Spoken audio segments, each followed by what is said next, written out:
আমি কয়বার আসছি এখানে কোর্টে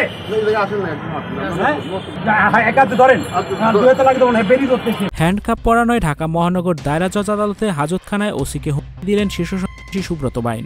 প্রিজন ভ্যান থেকে হাজতখানায় নেয়ার পথে এই হুমকি দেন তিনি। রাজধানীর হাতিরঝিল থানার অভিযোগ গঠনের শুনানি করতে বুধবার সকালে সুব্রত বাইনকে নারায়ণগঞ্জ জেলা কারাগার থেকে আদালতে হাজির করা হয়। এ সময় প্রিজন ভ্যান থেকে তাকে নামিয়ে মহানগর দায়রা জজ আদালতের ওসি রিপন মোল্লা তাকে হেলমেট ও বুলেট প্রুফ জ্যাকেট পরান। এরপর তার হ্যান্ডকাপ পরাতে গেলে হাজতখানার ওসিকে ধমক দেন সুব্রত বাইন।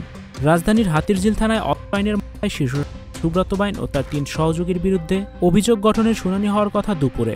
সুব্রত বাইন ৯০-এর দশকে ঢাকার অপরাধ জগতের আলোচিত নাম। অনেকে তাকে চেনেন ফতোয়ালি নামেও। সম্প্রতি ঢাকার হাতিরঝিল ও গুলশান এলাকার ৩টি ঘটনায় সুব্রত বাইনের নাম সামনে আসে। খুন ছাড়াও জমি, ফ্ল্যাট দখল ও চাঁদাবাজির একাধিক ঘটনায় সুব্রত বাইনের নাম উঠে আসে বলে জানায় পুলিশ।